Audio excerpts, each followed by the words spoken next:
Welcome to the podcast, Speaking to Influence, Communication Secrets of the C-Suite. I'm Dr. Laura Sicola, your host, founder of Vocal Impact Productions and author of Speaking to Influence, Mastering Your Leadership Voice. My guest this week is Anu Muralidharan. She is the Chief Operating Officer and board member of Expensify, a company that she took public in 2021. She's also a keynote speaker, and she developed a talk called The Power of Momentum, which tells her story to inspire the audience to embrace self-doubt and focus on personal growth and authenticity. Anu, welcome to the show. Pleasure to be here. And Laura, you did a great job with my last name, which is a very rare thing. Names are great. I think names are fascinating. And of course, the spelling to pronunciation challenges, but it tells so much about a person, where they're from, their history, and it just leads me down a whole rabbit hole of conversation that I will not indulge myself in the moment. But what I do want to know, Anu, is what's your fun fact? Let me think. When I was a kid, I learned classical dance. And, classical dance, define classical. We're talking Indian classical dance or Irish classical. Okay. Indian classical dance. It's called Bharatnatyam. Mm-hmm. It's practiced more so in South India than North India. Mm-hmm. And I was obsessed with it. And I'm talking from a super young age. I was maybe 5 when I started, and I begged my parents to put me in class. And I learned it for 15 or so years, performed every year in amateur scale. Mm-hmm. And that's really what I actually wanted to do with my life. I wanted to join a professional dance group. I wanted to perform and be, everywhere that dance was at the forefront.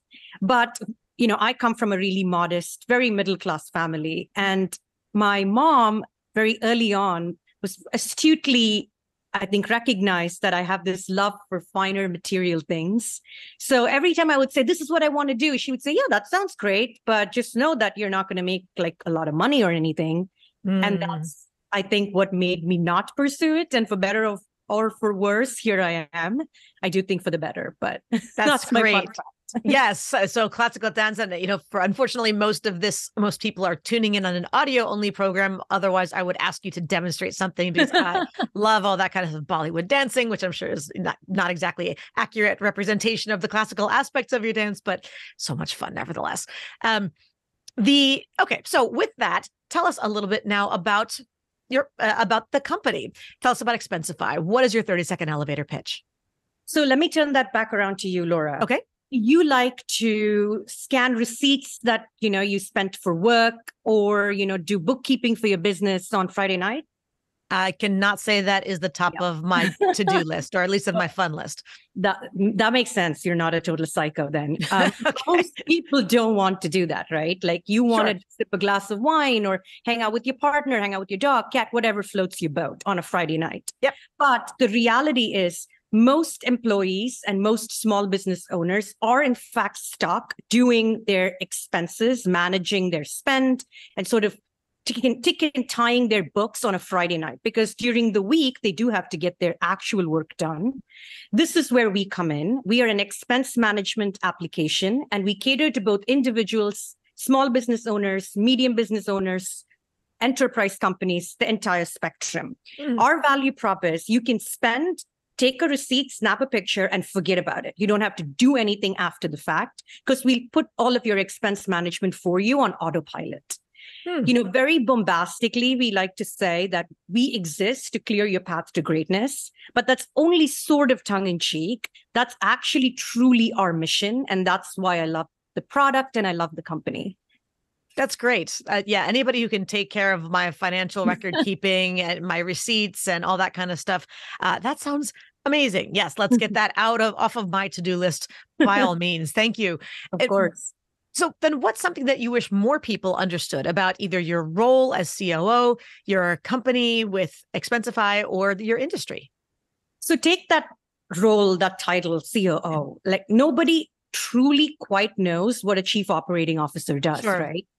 It's a fluid title. It's vague at best. If someone told you they're a chief financial officer or chief technical officer, you know the scope of their role, but not so much for a COO. Sure. And that's been something that sort of plagued me through my entire career. I could never really very pithily describe, this is what I do. And, it's kind of a double-edged sword. I say double-edged sword because it's annoying to not be able to say it with great confidence in a brief manner, but it's also cool because ultimately the role that I want has been that of a generalist. What I love and what I consider most valuable is to look at whatever the business needs, what are the top business problems at any given point in time.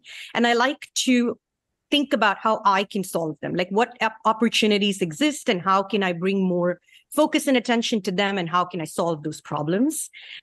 Recently, I described this to somebody, I can't remember exactly who, but they had a great analogy for it because she went, oh, like a Swiss Army knife. And now I've really globbed onto that. Yeah, I'm a Swiss Army knife because it sounds great, right?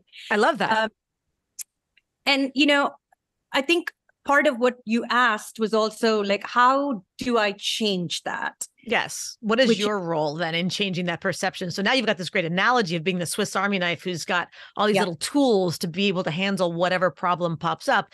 How do you let people know in your company or elsewise that a COO is a resource and a problem solver in this way? Yeah, that's a very astute question because that's the challenge, isn't it? Like, how do you communicate the perception of yourself that you want communicated? I think it has less to do with how you describe your role. It has less to do with how you talk about yourself. In my opinion, it is more about what I do and less about what I say. Okay. So what I mean by that is I think it's valuable to show, don't tell. So my approach has always been, if there is a problem, I keep my ear to the ground. First of all, you need to know when problems occur, right? So you need to have eyes and ears into most parts of your company so you kind of absorb information. So I've always had that open channel of communication with various people across the organization, not just today when I'm a COO where I have access, but even when I started as, something greater than an intern, really. And what I do is then think about how can I bring some kind of value to that problem? Okay. I think it is about doing the work rather than asking for access or communicating that you can do the work or any kind of language around I can do it, can I do it, versus let's just do some of the groundwork and show up. Sure. So I think that's the key. Like, do the work, then people see you as the person that does the work. It really doesn't matter what your title is. So we want to qualify that this is it's not to say that when you get to the top, you should still micromanage everything and you should not let go and you should still have your hands in the dirt doing all the tactical and technical work. We're distinguishing that, but there is a matter of looking as forensically at the nature of a problem to help identify solutions for with and or for the team, which is different again from that micromanaging where yes. I agree. If things are going well and everything's under control, you don't need to be there. Like, it's already handled. But if things aren't going ideally, and if there's something you can contribute and you want to, I think it doesn't matter what your title is or what your role is. If you're willing to do the work, you should jump in because that's what every team needs. Yes. So that's an example of a time when you are able to show up and set the record straight of sort and speak strongly. What's a time when you allowed yourself to be emotionally vulnerable with your team? And how did it impact your relationship with them moving forward? Yeah, that's a good one. So I think early last year, or maybe actually early this year, time's kind of a fluid concept, but sure. Earlier this year, we as a company had this conference that we held for all our employees and all our contractors. We have this pretty large pool of contractors for engineering, support, and sales. And, all of us don't really get together and talk about the company vision or what we're doing. And that makes it a little fragmented. So the goal of the conference was to get everybody together and sort of inspire the base. So and it was a 5-day conference. I was asked to do the keynote for one of the days. Now, I have done my personal keynote, The Power of Momentum, about a half a dozen times before at that point. And it's all about me. It's very raw. It's very vulnerable. It talks about all the challenges I've faced, both posed to me by me and the environment, and how I sort of broke through it, and how the challenges still exist and how you continue to work through them. Now, I've done it, like I said, half a dozen times, but I've always done it in external audiences. Yes. And something about talking to strangers about your innermost secrets doesn't feel all that intimidating. But I'd never done it in front of all of my colleagues that I work with day in and day out. Yep. And that felt, I didn't think it would, but suddenly it felt very raw and very scary, because my worry was, what if they think I'm a poser? What if they think I'm just being theatrical or exaggerating or whatnot? Like, what if they think I have no authenticity, which to me is death. Oh my God, not to be authentic. Sure. So, but I did it kind of very nervously, but got through it. It went well. But what was incredible was one of my colleagues, I've worked with her for years, after the fact, wrote me to say, she's pretty introverted. She'd never done any kind of public speaking before, but she was on the docket for that day to do a demo in front of a group of people. And she wrote to me to say, I was going to back out of it because I woke up and I didn't feel like I could handle it. And I was getting really nervous and I had all this negative self-talk. And then I went to your keynote in the morning, and hearing that you have all the same negative voices and you work through them just made everything seem so much more possible for me. I don't know what I can achieve down the line, just not sure where any of this will go for me. But that day, I made a difference to one person's day, if not life. Yes. And that's what I'm most proud of. So, it paid off to sort of take that risk. And we all have that. It's so important that leaders at the top share those, when those inner critics, those inner doubts, whoever's voice is still stuck in the head, because we all have it. I tease my clients occasionally, or when I'm doing a training, that and they start to express the concerns of those little voices in their head, the self-doubt pieces. And I was like, you know what? I hate to tell you this, but your mother lied to you. You're not special. You're just like everybody else. It's a good one. Because we all the fact is, everybody's got it. No matter how confident somebody seems, maybe they are confident in that area, but there's a massive amount of head trash someplace else. And we all need to take out that trash. So it's so powerful to hear those experiences. And clearly you made a difference. I'm guessing not just to that one person that day. She just perhaps was the person who voiced what everybody else in that audience was thinking. And how awesome that you gave her the courage to stand up and do her first public demo at a conference that way. It's a fabulous unintended challenge, but one that she chose to take. Absolutely. So then is a good segue to lead into a different kind of challenge, a much more public one. This is our listener 24-hour influence challenge. So Anu, I want to invite you now to speak directly to our audience and challenge them to take one step that they can complete within 24 hours to have more influence. How would you like to challenge our listeners today? So one of the biggest turning points for me in my career was when my career coach actually asked me this seemingly simple question that I had no answer to, and that totally flummoxed me. So I want to ask the audience the same question. I love that word, flummoxed. Okay, so flummoxed her. Let's see if we are flummoxed as well. Go for it. I want everybody that's listening to this to think about how they want to feel when they reach the pinnacle of success, whatever that is to them. How do they want to feel? And why? Not how do they,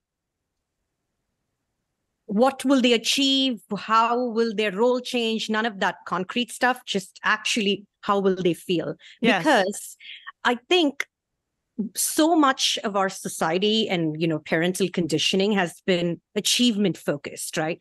We are always rooting for the next big raise, or the next amazing job, or the next promotion. So everything is defined by milestones.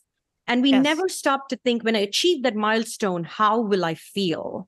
And that's a question that we need to answer, because ultimately, why are we doing any of this? To be happy, to feel good. So if we have no idea how we will feel and we just chase after it, we get there and we don't quite feel the way we think we'll feel, which we do know subconsciously, we just never entertained it consciously. And that's when this unhappiness cycle starts. That was my unhappy cycle. I like to call it the hamster wheel. I was always on the hamster wheel. Yes. Every time I achieved something I wanted to achieve, I just felt like there were 10 more things I now needed to achieve. And it just kept expanding like that and got very overwhelming. So I'd love for everybody to, between now and maybe tomorrow, just give it some thought. Like, what would you feel? How would you want to feel? And is your current goal going to get you there? I think that's so important, because We don't. You're absolutely right. We tend to think about what's the next step. Okay, I want to graduate and finish this degree. I want this certification. I want this kind of a job. Now I want this new managerial role. Now I want this senior leadership role, or I want to start my own business. And now I want to scale my business. And I want to go from this revenue, 5 figures, 6 figures, 7 figures, 8 figures, and more worth of revenue every year. Okay. So you get those milestones, and then what do? Just kind of have a drink to sort of celebrate if you do that. And then you say, okay, what's next? But we are perpetually chasing this, or struggling, I think, with these feelings of dissatisfaction. It's like, okay, I'm here. It's not what I thought it was going to be. Or why am I not happy? I bought the new car. Why am I not happy? I bought the new house. Why am I not happy?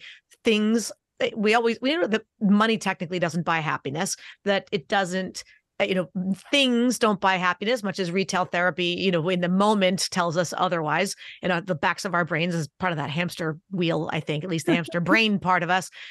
But what are we really wanting? What would make us genuinely happy? And so to really think about what would that look like, and set that as the goal, as opposed to the thing you're going to check off the list, the status, and the status symbol for that matter. So that's such a beautiful challenge. So I hope everybody even pause the recording right now and just ask yourself 30 seconds, what would make me happy? Is what I'm striving for going to make me happy? What would that feel like? What is happiness? Oh, good. All right. I'm going to get off my philosophical soapbox now and move on. So thank you for that challenge. I'm going to think about that too. Although I have to say, I'm truly blessed that I love doing this.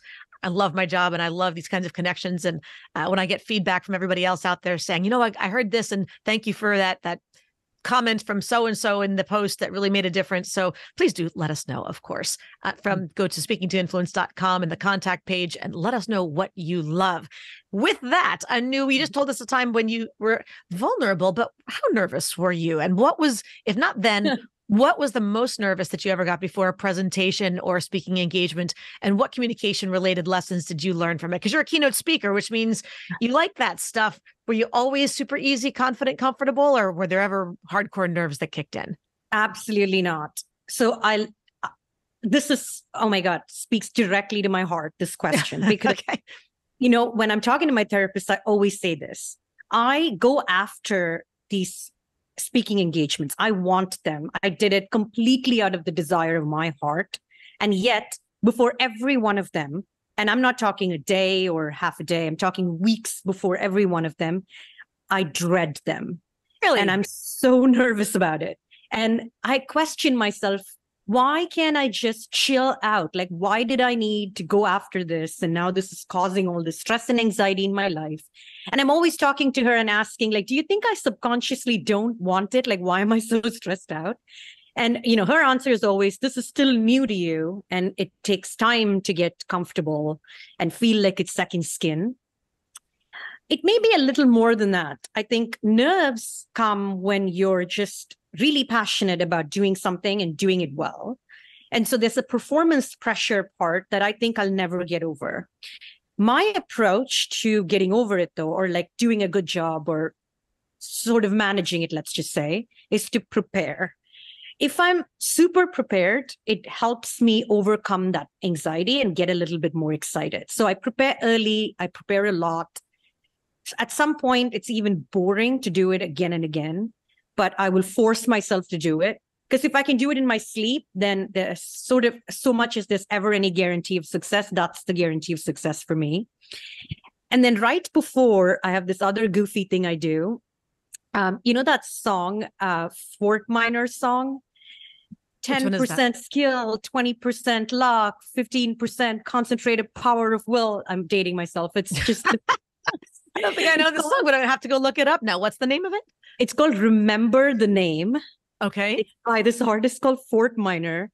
My husband makes fun of me that that's really the only good song they ever made. Oh, there's tons of one-hit wonders. So, that being said, if it's a darn good song, you let it go. That's, you can't not love it just because they didn't have another one. Yes. Okay. It's all like, actually, I got it wrong. 10% luck, 20% skill, 15% concentrated power of will. And it goes on like that. Like, work, perspiration, like, so I'm just always like pumping myself up right before, like, this is what it is about. This isn't about, it's only 10% luck. Yes, yes. And really, what is luck but when preparation meets opportunity? Love that. Even that, you will want to be ready for it. So look, everybody does get nervous. Everybody gets butterflies. I always say it's not bad to have butterflies. Butterflies Absolutely. mean that you're passionate, to your point, that this is important. And if there's no butterflies, then that means that you need a different job because you've totally lost your passion. Your heart's not in this anymore. So butterflies are good. We just kind of want them to learn to fly in formation and not overrun the farm. So that's Agreed. the task. That's the task. Now, what about a time when you needed to truly inspire others? What did you say, or how did you say it? How did it go?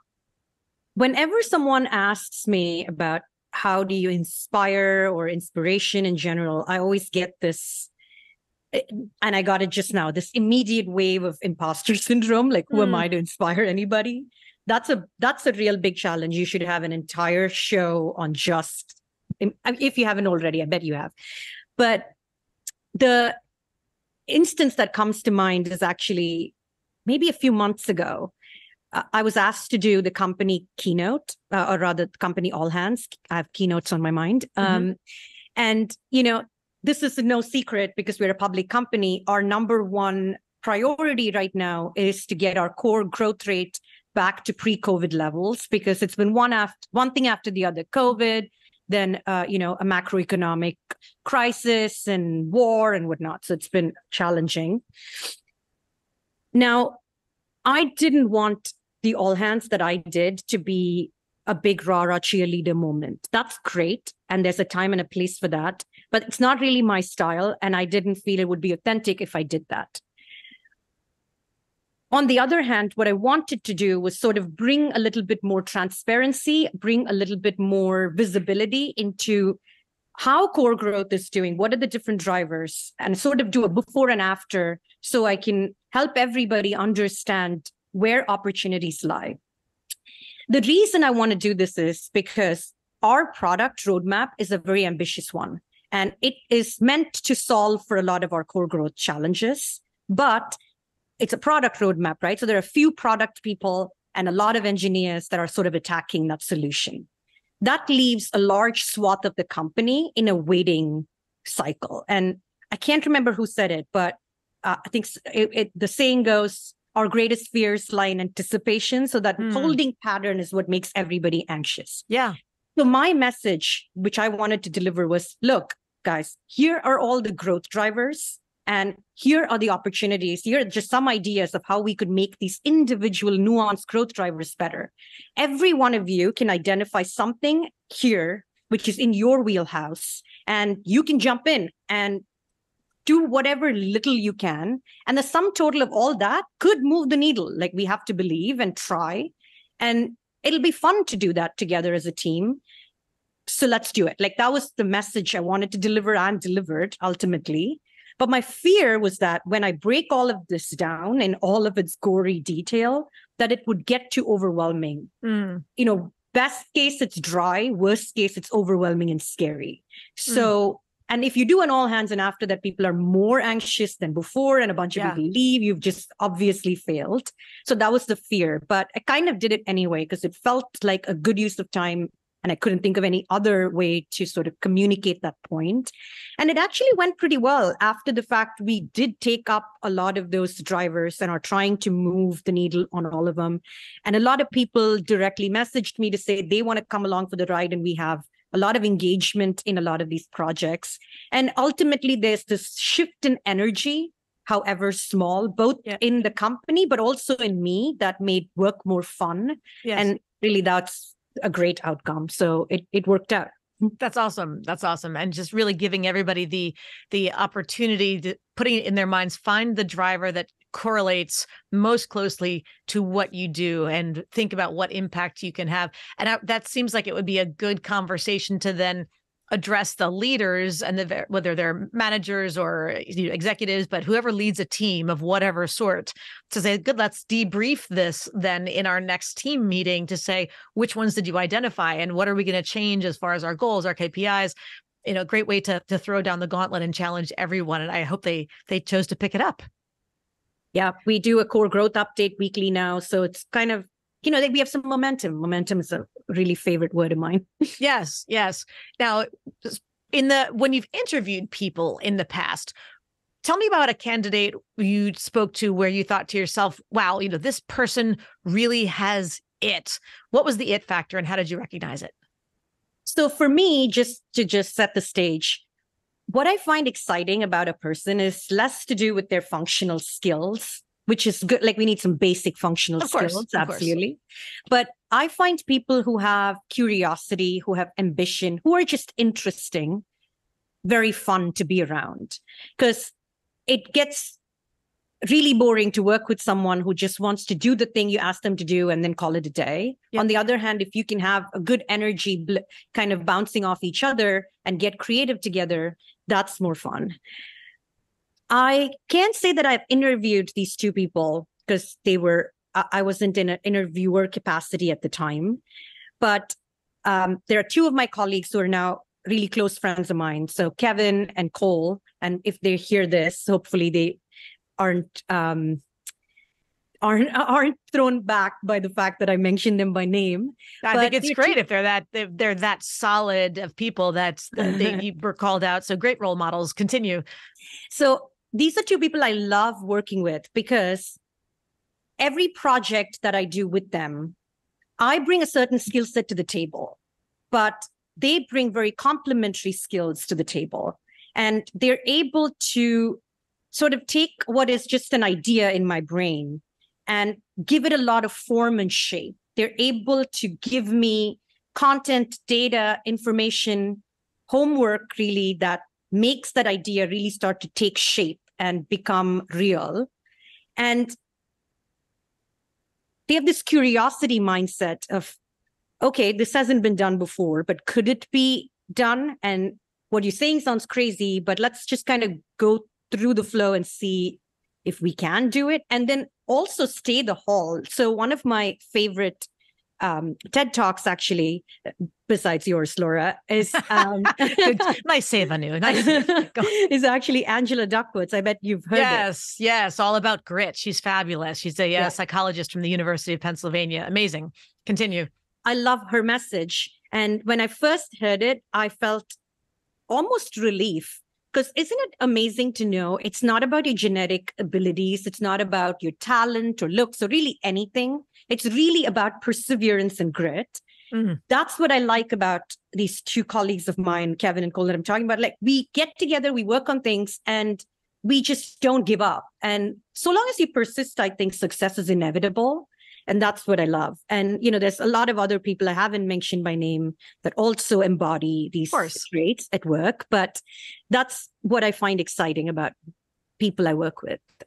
I think grit is such an underrated or under-recognized quality. It's not something you can really put on a resume. It's not something that I ever see on evaluation forms. How gritty is this person, to your point? And anybody who hasn't seen it yet, we'll put it in the show notes, but highly recommend checking out Angela Duckworth's TED Talk. It's older now, you're probably 10 years or so, a little older than mine, but it's all about what makes you could have two siblings, two twins born, and one's just got more grit than the other, and that they've identified that as kind of the X factor of what may allow one person to just be so much more successful, define success however you want, and the other struggle, if all other factors being equal, that is, so with that in mind, check your grit factor, check your grit meter, see where it is and in what areas are you more gritty, or what inspires you to be grittier one way or another. So great things to think about.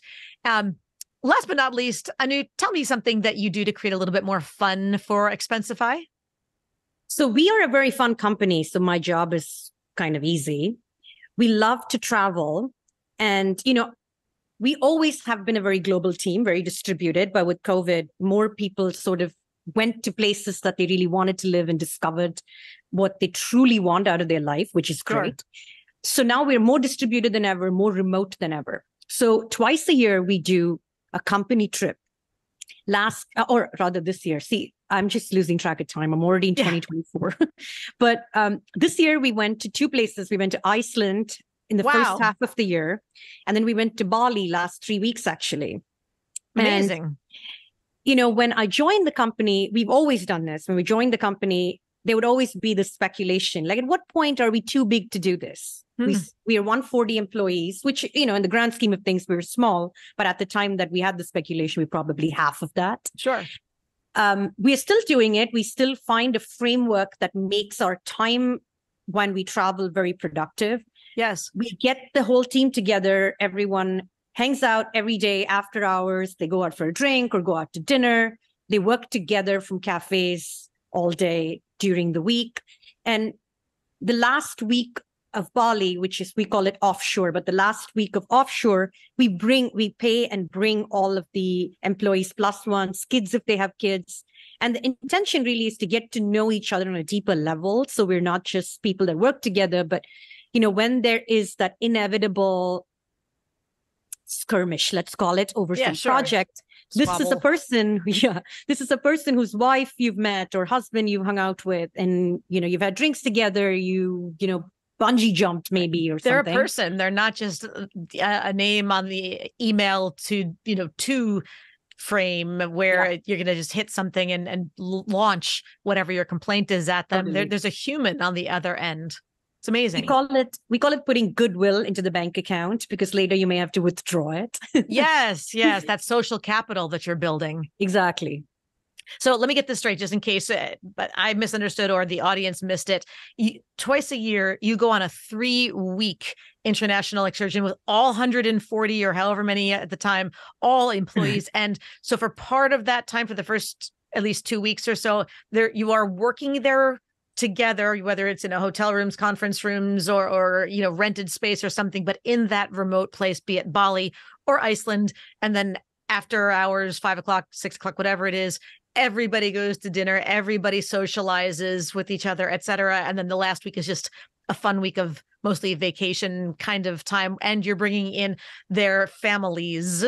So it could be their partner or spouse and children and as many people as they want. That's unbelievable that you have correction. Okay. It's 1 week, the beginning of the year, which is just employees. Okay. And then 3 weeks, the latter half of the year, which includes plus ones for the last week. But even the last week, we do still work during the day. Okay. But what we've done is organized plus one activities. So insofar as the plus one is not also working, which some people are. Right. If they're not working, then they can go to the activities. And the intention really is so they don't get bored and they don't feel like them coming out is a waste of time if you're going to be working. Right. If you're not available, but they can hang out and socialize with each other and have some fun, then that actually also builds the social capital, because they can tell you about the family or the partner or the whoever of the other people. I think that's amazing. So kudos to you. And I'm going to quit my job and go join Expensify for at least 4 weeks a year. That sounds like a lot of fun. So, Anu, it is unfortunately time to wrap things up. This has been amazing. How can people learn more about you and Expensify? So I'm on LinkedIn, Anuradha Muralidharan, and there may be a lot of us because it's actually a pretty common name. So I would suggest just using my full name and then adding an Expensify. You'll definitely find me. We will of course put that link in the show notes so people can find it nice and easily. Then we won't make them guess how to spell it. Thank you. That is, because then it's a lost cause. So I appreciate that. And, if you do reach out to me on LinkedIn, please maybe reference that you heard me on Laura Sicola's show, so I know where you're coming from and the context. And then if you are an employee that is doing your receipts on a Friday night, or if you're a small business owner that is sort of sick of month-end closes and filing your taxes is a problem for you, then please check us out. Go to www.expensify.com. You can sign up for free. There are a lot of options for individuals that are free forever. If you're a small business owner, you can get a free trial. If you want any details about any of that, also please hit me up on LinkedIn and I'd be happy to get you to the right person. Fantastic. Thank you so much for joining us today, Anu. It's been a great conversation. What an honor. Thank you. And to everybody else out there, of course, thank you for listening. As always, don't forget to subscribe if you haven't yet, so that you never miss an episode. And don't forget to give us a 5-star rating on Apple Podcasts or your platform of choice, so we can help even more people to increase their confidence, presence, and influence. And finally, if you want to download my free guide to equipment recommendations for virtual influence, including my picks for microphones, lights, and more, go to speakingtoinfluence.com. I'm Dr. Laura Sicola, and you're listening to Speaking to Influence, Communication Secrets of the C-Suite. Hi, everyone. This is Dr. Laura Sicola, and I want to sincerely thank you for listening to the Speaking to Influence podcast.